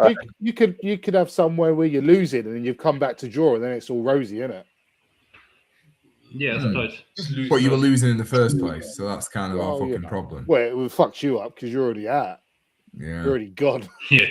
3 pints deep. 3 pints Yeah. deep at the equaliser. Which is even worse for a lunchtime kickoff. Oh, yeah. Imagine you were happy on Saturday. That draw. Bank balance wasn't. Is it ever? Yeah. Not this season, no. I'm having a fucking right nightmare. I'm like, when can I just be angry, for fuck's sake? But honestly, mate, I've gone through all the horrendous scenarios in my head. So we lose the playoff final to a late goal, and the commentator's like, and it's happened against them for the last game of the season. Like, Don't do that. everything, Don't do that. everything. You're going up, man. You're going up. But if we win on Saturday against Bradford, I think we're guaranteed to finish 3rd or 4th, and I think that's good. So that means a home semi. Right, go full circle. That mentality of those that have been up the top all season and end up being in the playoffs, or those that have snuck in at 6 and they're on a no-lose gamble. 6 will win. If Luton or Plymouth get 6th place, they'll win it. Yeah, 100%. If Plymouth gets 6th place, they will win the playoffs 100%. That whole momentum, because we spoke about Walsall so much, didn't we, last year? How they were top for ages. Their arsehole for that. And then they were 3rd and they ended up fluffing the playoffs, didn't they? Yeah. Like, they're 11th now or 12th. Yeah, that whole mentality thing goes round again, doesn't it? I always remember that. I saved that for about 40 minutes time, shouldn't I, Mitch? That'd have been perfect. that season that you lost the playoff final to Palace start. So I remember, weren't Palace 23rd at Christmas or something like that? Or they just went on this ridiculous run. Mate, I can't remember because I was in a drunkard stupor that day, and I was trying to forget That's about fair it. enough. Fucking Neil Shipley. I think Plymouth won. Plymouth won one of their first 10 games. They were 24th, rock bottom of the league. Yeah, Cleverly was getting pelters, wasn't he? Yeah. Imagine. And then I think that.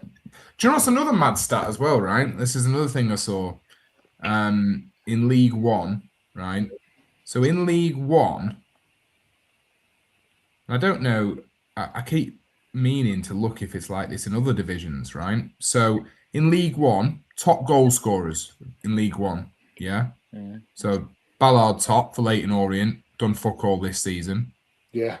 Kyle Wootton for Stockport, who's actually now playing centre-back for them, which is mad. Love that. They're in the playoffs, to be fair. Jack Wareham for Exeter, 21st in the league. So on target for relegation. Plymouth, 7th.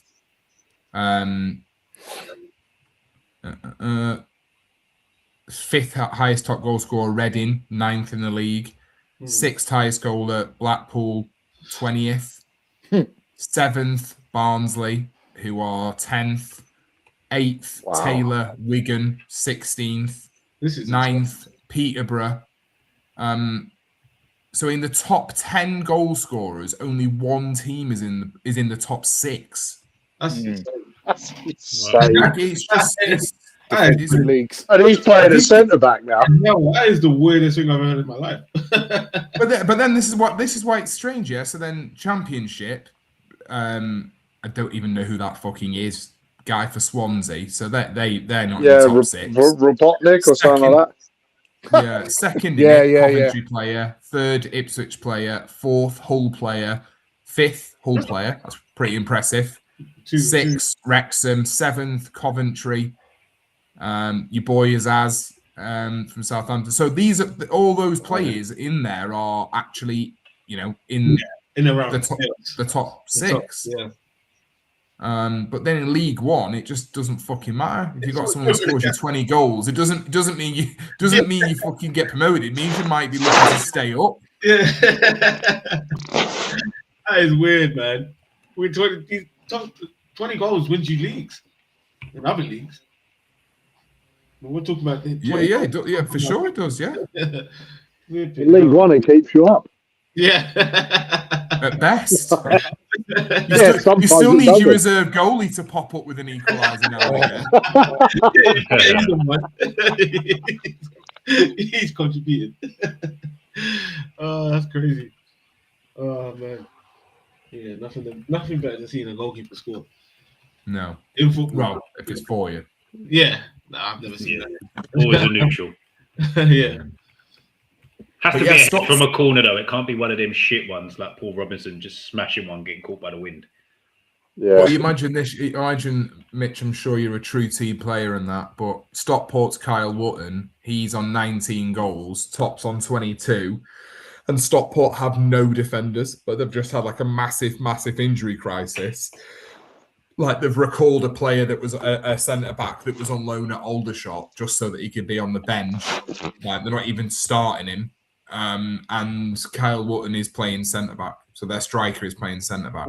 Imagine that when you go for top goal scorer. And I don't care how much of a team player you are. If you are a striker that, got to a very high level in football, you're gritting your teeth when you're saying, of course, I'll do anything to help the team. Yeah. I wonder what his goal bonus is as well. Yeah. What does that mean? His goal bonus gets trebled or what? Like fantasy football, you get more points. Yeah, that is it.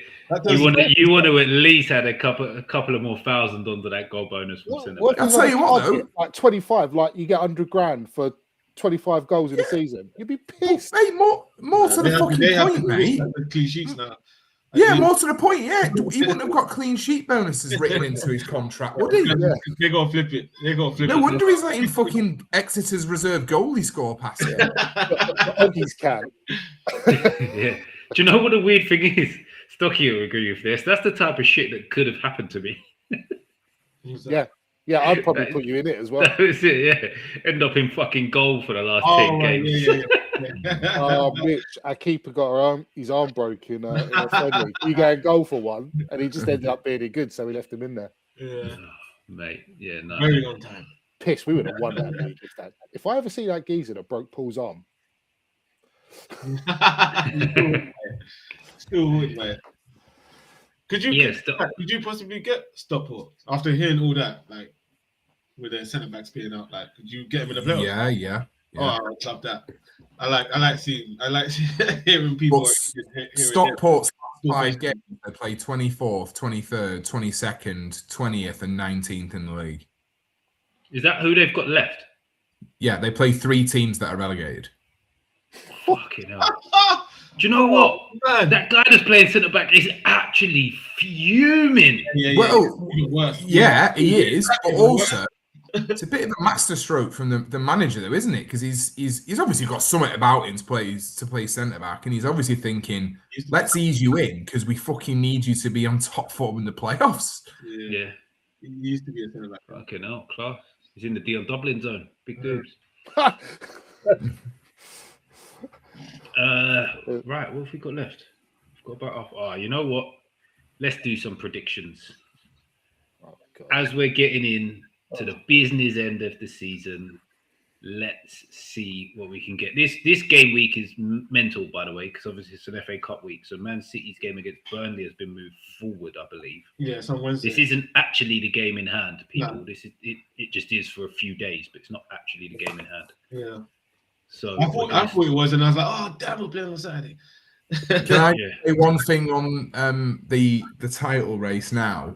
That it's way more fun as a neutral now. It could actually go to goal difference, but there's one goal in it. So that means that when Arsenal are winning, if Arsenal are winning 2-0, you need to be going and scoring the third, the fourth, the fifth. Burnley as well.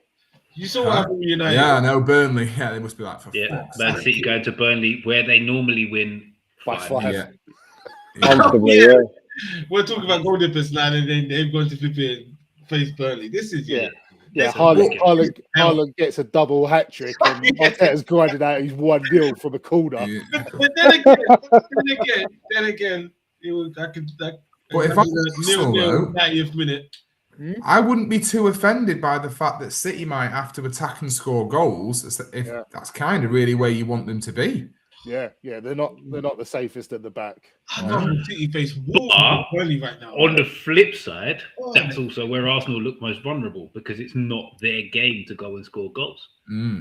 That's not how they play. City naturally go and score quite a few goals. Arsenal don't.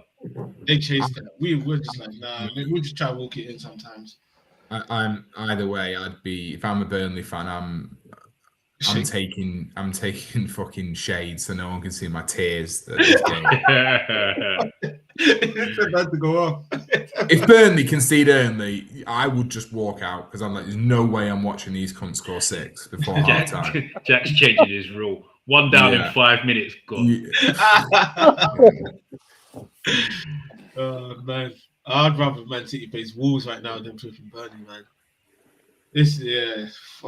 Wolves have got important business to do themselves, Samir. They're done. It doesn't matter that they're done, but they've got some grenades to throw in this relegation battle in a minute. Burnley, they've got a little say-so in it, so we'll see how that goes. But obviously, first game, Wednesday night, 8 p.m, Burnley against Manchester City. Could be bad. I think all they've got to do. They might not want to blow their beans though. They might just like get in one, get you 2, 3, whatever, then rest some legs. Well, the big one Saturday, I can understand that. For Southampton, I don't think they could have won. They're going to win 10. They could have won 10 and keep going right up into the 90th minute. And is this everyone's game in hand week? Is it your game in hand week, John, or have you got games next Tuesday?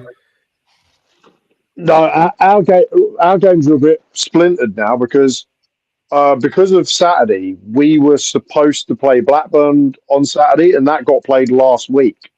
So Ipswich have got a game in hand on us still, but we're playing them next Tuesday, which is going to work out as the penultimate game of the season. Hold on. So if they drop points at Charlton or West Brom, and if Millwall drop points, we basically have to win our last 3 games to go up. Wait, you could get all my this? No, this is mate. It's Ipswich 76. We're in a position where Southampton 75, Middlesbrough 73. We need Millwall to drop points in one of the games, Ipswich to drop points in another game, and then we have to go and beat them, as well as beat Bristol City tomorrow night and Preston on the last day of the season. Yeah, John, you really need Leicester not to be relegated already, don't you? By the time they play Millwall, that's your only chance. Where's it? Yeah, pretty much. Where's that game? So Millwall actually plays second. Where is it? At Millwall, your ground. No, they don't play. So no, we're not playing. We're not playing Millwall. Oh, okay. Yeah. So you got less. So fucking hell, Millwall have got 23rd and 22nd in the league. By the time they play both of them teams, they could be relegated. Fucking hell. Yeah. Sometimes that's they got Stoke away Wednesday night. Sometimes that's a bad thing, though, because sometimes teams that have gone, all the pressure comes off and they just play. Yeah, they play. The last time we went down, we won our last 2 games on aggregate like 9-2 or something like that. You know, just the worst, man. Just go down. Yeah. And just like, just lay there. You're fine. It was. Speaking of, last time we went down, we beat Tottenham 5-1 on the last day. Tottenham had qualified for the Champions League. We'd been relegated, and we beat them 5-1 on the last day of the season. Yeah. That is so crazy. I don't get that. That was the old famous third of the 2-horse race, wasn't it? That was it, yeah. The title race, but we finished second. Madness. So how many are City winning by? I'm going to go with conservative 3. Well, just to give you a little bit of context. I'll go 4-0. Just to give you a little bit of context. Man City in their last 5 games at Turf Moor, 3-0, 2-0, 2-0, 3-0, 4-1. That's not bad. All Man City wins. Go on, Burnley. 0-0. I'm going 0-0. Yeah. I'm going 0-0. 10 men behind. 11 Mir men doesn't behind give the ball. a fuck about the context. 11 men behind the ball. Come on, Burnley. You got this. Okay, cool. What was your conservative score, Stocks? 3. 3. Cool. I'm going to mirror 3 as well. Because, yeah. I'll go 4. John's going 4. Jack? Well, I very unwisely didn't put Haaland as my captain, so I'm going to go for... Has he done 5 in a season, in a game yet? Let's go for 5-0 Haaland or 5. And making captain as well. Unfortunately, I'm past the point of no return. It's still the last game week. It's not even a new game week yet. It's still everything's following on from the weekend. I made a horrific mistake this week of using another chip and then thinking, bollocks, I should have triple captained Haaland. So no one has him as captain right now. I haven't. Just everyone I'm chasing. What a Mitch. I should have triple captained him, but I used another chip, so I was an idiot. Well, it didn't work. Actually, the captain thing didn't work this weekend, so. He did. He scored. Yeah, so he did. Like, when you make someone captain, it does the total opposite. It fucks people up. But yeah, obviously didn't work this weekend. Yeah, there you go. I'm going to do these games in the order they're played. So you've missed Chelsea Brighton. Yeah, but that's got nothing to do with the title or the relegation. Sorry, excuse me. Only title and relegation battle games will be included. I should have stipulated that. So Friday night. Done, yeah. Yeah, apologies. That's my clerical error. Sunderland, Nottingham Forest, 8 o'clock, Friday evening, Stadium of Light. It's a good game, you know. It is a good game. I remember a good game. It is a good game. 2-2. Desmond. Mm-hmm. Desmond. I'm actually going to go 2-1. Nottingham Forest. Yeah, I think Forest are going to win. Unfortunately, I desperately need them not to. I think they will. Why are you laughing? That's completely illogical. You know, Stocky, who wants Sunderland to win, is going to go for a Nottingham Forest win as well here, by the way. I just don't think you will ever say something to win. I don't think you'll ever. Mate, he doesn't care about them, remember? Yeah, he don't care about them. I don't give a fuck about Sunderland. Everybody else was going Sunderland 3-0, Sunderland 3-0, Sunderland 3-0, and I went Forest win. Stocky wants Sunderland to win, and he's going to go for a Forest win. Sunderland 3-1. Yeah, because Stock's playing mind games here. He's playing reverse psychology. You bet on the team you want to lose. That's what you do. That don't work for me. Samir, I'm not that fucking lucky. Yeah, but you got to keep trying. That's what you do. Whatever I do, it goes wrong. That's my life. and I bet on you. I bet on it going wrong, and you finally got it right. You fucker. Yeah. Jack's the key to all of this. I just think Forest looking good. Morgan Gibbs, was shit out of the weekend. Chris Wood's back, all of that stuff. Yeah, Sunderland have got the flip-flops on, haven't they? Not that you'd ever wear flip-flops that far north, but... I mean, they gave Villa a game, though. Didn't they come back to 3-3? And then Villa in the last minute. Yeah, they gave Villa part to give Villa a game. I think they've done well. And they've only lost, one game at home as well? Yeah. Against Liverpool? Who? Sunderland? Sunderland have lost 4 at home now, by the way. 4 now? Oh, jeez. Yeah, that's what I mean. Follow your team, man. Yeah. Follow your team. I wouldn't be surprised if that was made up. Right, John, and who made up? That right there. No, someone ran it on the Rivals a couple of weeks back. Oh, okay. Okay. And I was like, that doesn't sound right. So Yeah, I it checked does. Yeah. I think I'll have to mirror the Desmond. Desmond 2-2. Stocks, did you say your score in the end? I reckon it'll be 2-0. 2-0 to Forest.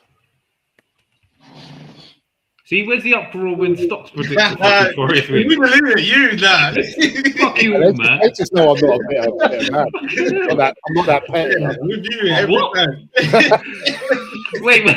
When has it gone to the point that I'm out bitter in Stocks? How has this happened? Fucking, when has this flipped on its You need a long, hard look in the mirror once this pod's finished, Mitch, if that's the case, if that's what people... I'm just going to sit here with the camera on. I'm just going to stare into it for an hour once we finish. No, it's funny. Like, you said your score and we started laughing. Stock said it, we're just quiet. We're just like, yeah, okay, well done. We sense the hate coming off the chest every time we say it. I get it though. Okay. Next one. Sorry, Stocks, but 3 o'clock Saturday. West Ham, Everton. The Moisey Derby. David Moyes Derby. It'd have been a lot easier for me to predict that result if this game was over. Probably a draw. I'd say we'll go 1-1 for me. Score draw. I mean, getting a draw here is not bad at all. Nah, mate. You don't want to leave it. You don't want to let it get any later than you have. But if you're not creating chances and you just don't want to lose. And I think going into Everton at home, I think you'll be a lot stronger. I think Everton are a good side. They are. I really do like them. But you can get at them, though, man. Yeah. I'm going West Ham 2-1. Wow. Yeah, I believe I can see that. West Ham win. Yeah, it's a relegation battle, man. Everton, to be fair, they do have something to chase, but they're chasing 5th, aren't they? Yeah, they're chasing Europe. Yeah, I've got a funny feeling like that late goal from Van Dijk yesterday is gonna do some damage to that. Yeah, it could be a mentality one. Yeah. To be fair, if West Ham concede a late goal here, that's going to do a lot more damage. But if they score a late goal here, it's going to be fucking curtains. Yeah, exactly. I'm going to say Moisey to leave West Ham with more bubbles in his arse than a lasagna-infused Tottenham team. 3-1 West Ham. 3-1 West Ham. I love the way Harry's planned that. If that's off the top, it really is the bad boy of poetry. That was poetic. That was fabulous work. Oh, you. Is it offside? Fine, thank God. Oh. Again, I'm miles behind. I was nearly changing my. It's handball. Oh. Whew. Okay, fair enough. Jack, what are you saying? West Ham Forest. I'm going a 2-2 on this game. By the way, I'm going to go for a dangerous Desmond. Yeah, I'm going to join you on that. So it's definitely not that, then, isn't it? So yeah. That means it's going to be anything other than 2-2. I mean, Jack is going for the exact same score. So yeah. At least no one went for West Ham lost though. That's good. Yeah. Well, everyone's saying West Ham pick up a point at least, so that's decent. Next one we're rolling on to. Who's the next game in order? Is that one, isn't it? It's got to be this one. Tottenham Wolves. Tottenham. Is that 3 o'clock? At the Molyneux. What are people reckoning on this one? This one's tough. I'm not gonna lie. This one's tough. This one's tough. Yeah, because you have to be careful to not run away with what you want to see. Yeah.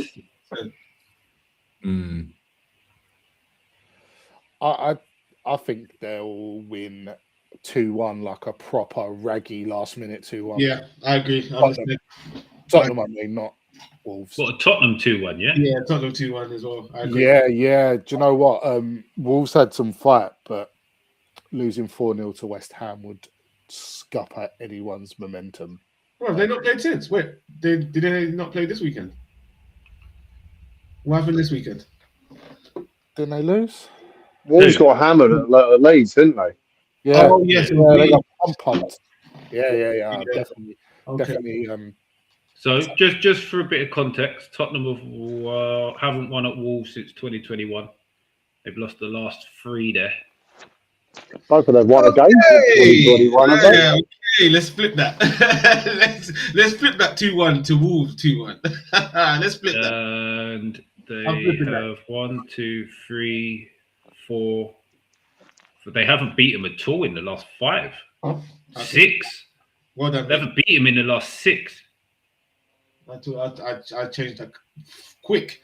2-1. I was not expecting that, to be honest with you. They should have beat them at Spurs as well, to be fair. Yeah, so I wasn't expecting that at all. Last 6 results are a draw, so a 1-1.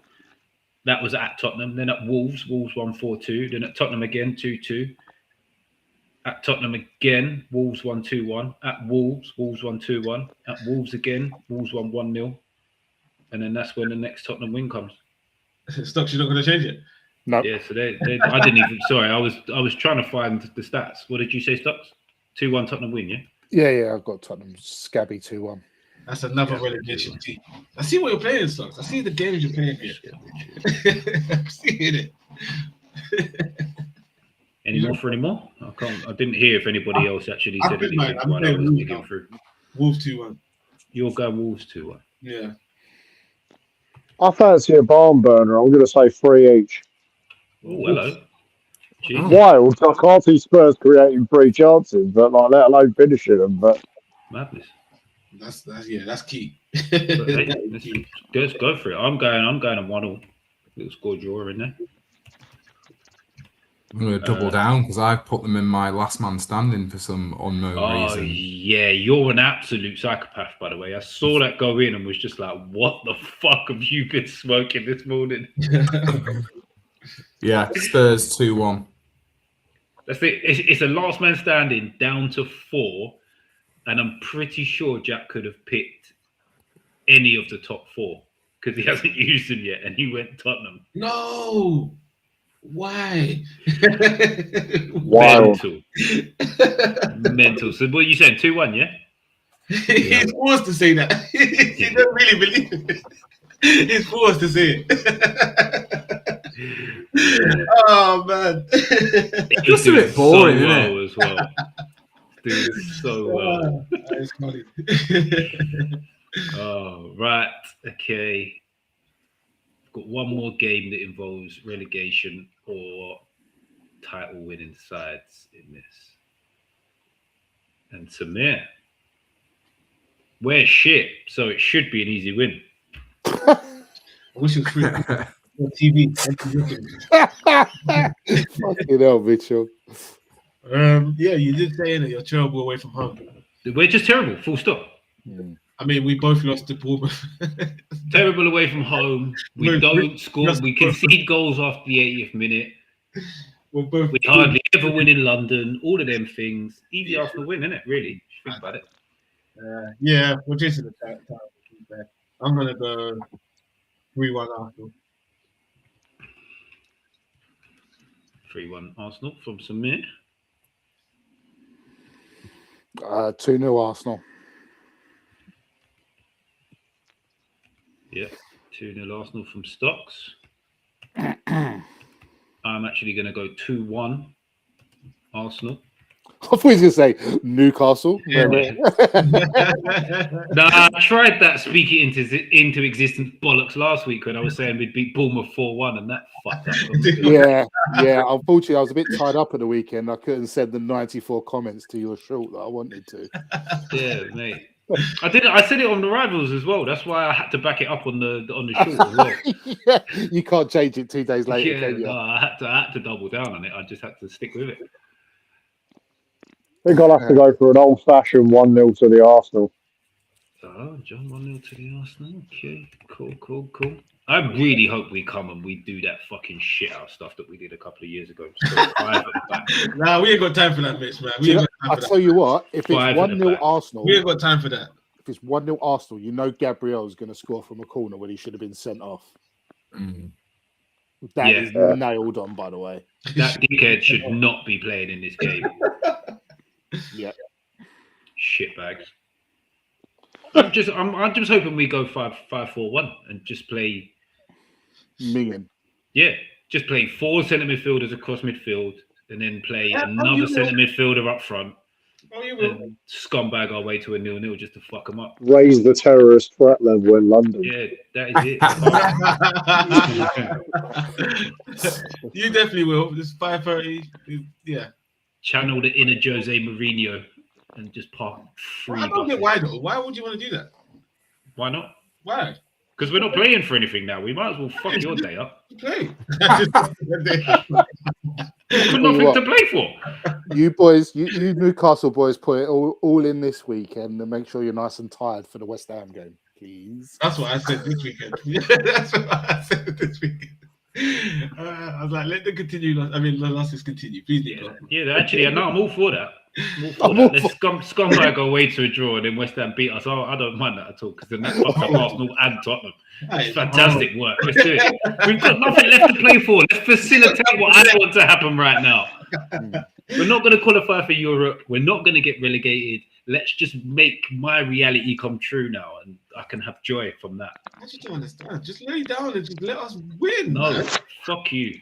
Samir, you all night. Everything's been about laying down. They need to lay down. Down Relegation above. team. I'm sick and tired of this. Once you're relegated, just be done with it. Go Yeah, on but we're not holiday. relegated. We're not going to get relegated. But like you said, you've got nothing to chase. You're on holiday now. Go on holiday.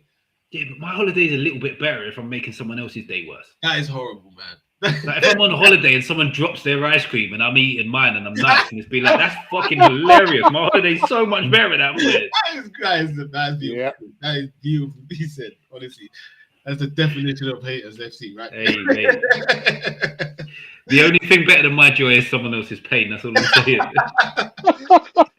Preach. Literally sermon. Yeah, oh, fantastic. Jack, I think you're the only one that hasn't given us a score for this one.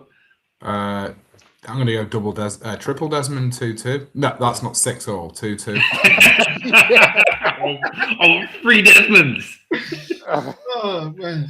Oh, lovely stuff. Why am I trying to remove? Don't change, idiot. There we go. Back to it. Back to the normal screen. Right, we've got 9 minutes. I don't know if anybody wants to throw anything in there while we've got a bit of time. Yeah, let's talk more about that red card. You lot were saying that should have been. Oh, well, Gabriel against Haaland, yeah? Let's do it. Huh? Are you calling it a headbutt? Is that why you what else would you call it to me? No, but I wouldn't call it a clean headbutt. I'd just be like, whoa, where did the word clean come from? Let's just use the word headbutt. No, but I don't know. I wouldn't really call it a headbutt. I think he's just gone like It's the intent, isn't it? he's just like pushed, like they're head to head, and he's just gone like that, like pushed him away. It weren't like a. No, he's made an extra effort, hasn't he? Like, Yeah, yeah, of course. But he's just like almost shoved him with his forehead. It's just like, get out of here. I think like that's what. Okay. Really Question, Samir. Yeah. So if a ram comes up to you and shoves you with their head, what are they doing? They're butting you. So he's shoved with a head is a butt. Yeah, but so it's like, a headbutt. There weren't like no space between them two. Like it's like almost like just get out my face. It weren't like, and my thing will always be the other player's reaction. I didn't see Haaland just go. The other player's reaction doesn't come into these decisions. It should simply be. If he did, absolutely did, and it shouldn't have. That's the problem here. Because we've all look face to face, and it's just like our players get sent off for this. That's the problem. Yeah, that is it. Have we? In life, is it a heinous thing? No, but on a football pitch, we've all seen our players get sent off for it.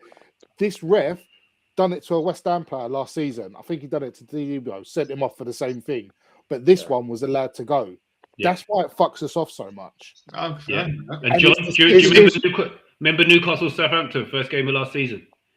Oh, yeah. Cher and whoever that knobhead was that played for you at the time. Lianco. No, it wasn't. I think it was. Diaz. No, it wasn't. No. Baron Diaz. Baron Diaz. Yeah, sorry. I was thinking.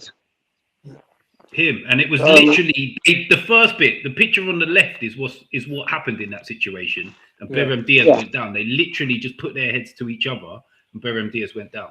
There we go though. That's the player's reaction. I'm talking the first point, not the point of Cher putting his head into Diaz. They came together at the same way, No one pushed their head into anybody. They Yeah, just but he came didn't get together and nothing. Diaz went down. And it was a red card. Share No, it. no. And we know there's not that level of consistency at this level. Sven Botman does that to Havertz on Saturday. He goes off. You know. No, no, he doesn't. No, hell no. 100%. We'll be asking him when he gets it Oh. off. How many times have we come up against you and we never get decisions? Against who? You, especially you. Oh, suck out, man. Let's not run that narrative after what's just happened. Especially you. There's no way. You're the last team we should be saying, oh, yeah, it's been Bob. You could have said because we get all the decisions. Huh? We get all the decisions. Oh, please, man. You're the most Do you want me to pull up? Do you want me to pull up Gabriel's handball from St James's Park? You're the most violent team in this flipping in this league. You're Factually, we're not because I think we have the third best. I think we had the third or fourth best disciplinary record this season. So factually, you're massively incorrect. Oh, maybe not this season. Must be Chelsea, isn't it? Like Chelsea were getting a man sent off every week at one point. Yeah, so true. Yeah, I can't see how it's not a red. I think if Haaland's gone mad, then I think maybe it doesn't matter. It shouldn't matter. It shouldn't make any difference. If I push my hand into your forehead on a football pitch, I get sent off. If you push your head into someone's forehead on a football pitch, you should also get sent off. It's quite simple as that. I thought the fact that was only his fourth yellow of the season was wild as well, to be honest. Yeah. I mean, he's not Gabriel. Yeah, he's not been that bad. It was his fourth yellow of the season. I was like he has not been injured for like 8 months. At this point. Why are we surprised? Yeah. He's not the guy is filth. He's ridiculous when he comes up against Haaland, but everywhere else he's quite calm. No, but he gets away with. He's not had more than 4 yellows for the last 3 years. He's not that bad. Like, it's always against Haaland. I don't know what his obsession is with Haaland. It's so annoying. Like it is the most like this whole thing shouldn't have happened. He's proper obsessed with him.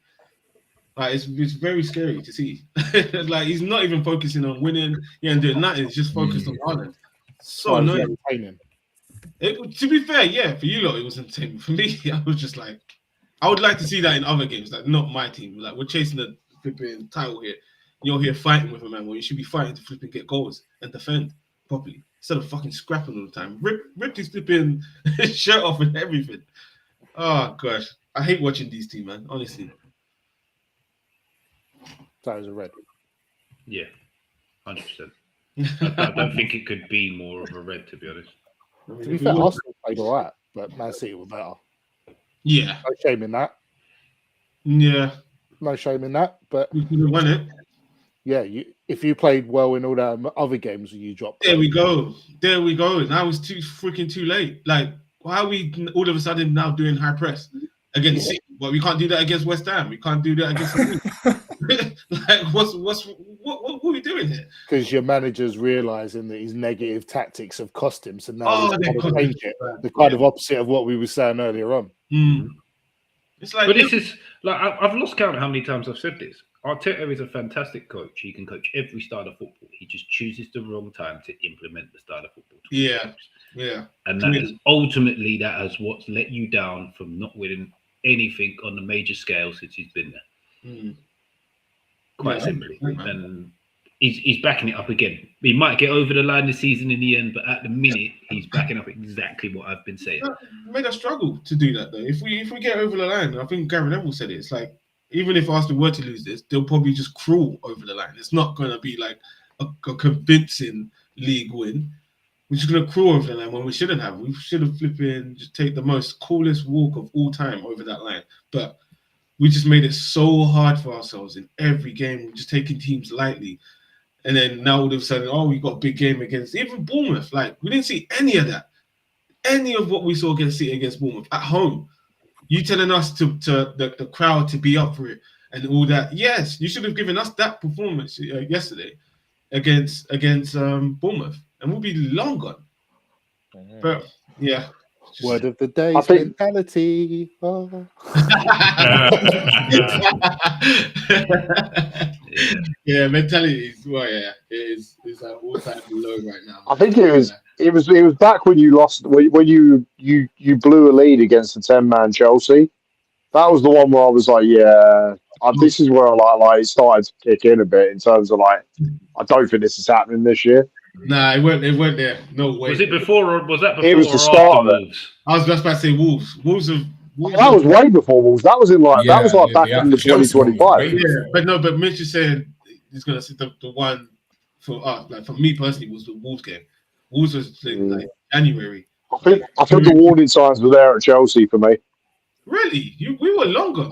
I've been saying to me, I genuinely think your season peaked when you beat Bayern Munich in November.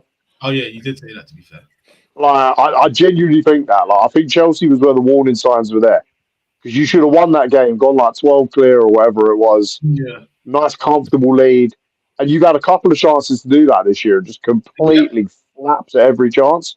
100%. The Wolves one. That's the one for me. Speaking of, they're relegated now. Yeah. Wolves are relegated. Yeah, God.